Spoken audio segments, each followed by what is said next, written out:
আসসালামু আলাইকুম ওয়া রাহমাতুল্লাহ। আমরা আলোচনা করছিলাম যে আল্লাহ তাআলা কিয়ামতের দিন 7 শ্রেণীর ব্যক্তিকে আরশের নিচে ছায়া দান করবেন। তার 3 নাম্বার ব্যক্তি, 3 নাম্বার ওই ব্যক্তি যে ব্যক্তি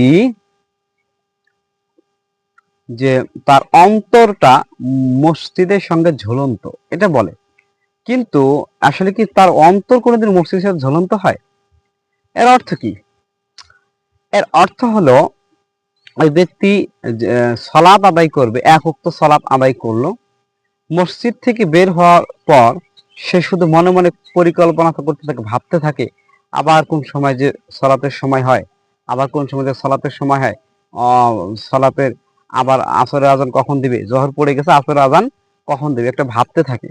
এরকম ভাবে 5 ওয়াক্ত সালাত কন্টিনিউয়াসলি ধরেন ওই ব্যক্তি চেষ্টা করে যে মসজিদে আদায় করার জন্য, কোনো অংশে যেন ছুটে না যায়।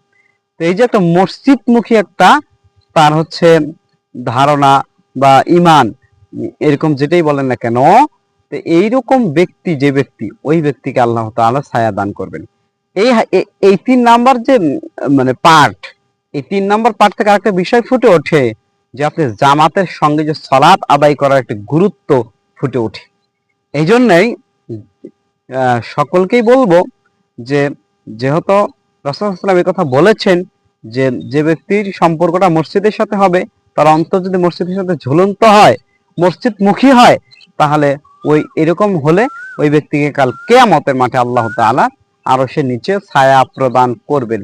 এই জন্য আমাদের চেষ্টা করতে হবে যে অন্তত এই মসজিদের সাথে সম্পর্ক গড়ে তোলার জন্য। কারণ এই 7টা পর্বের যে কোনো একটা গুণ যদি আমাদের ভিতরে রয়ে যায়, তাহলে আমরা সেই ফজিলতের অংশীদারিত্ব হব ইনশাআল্লাহ।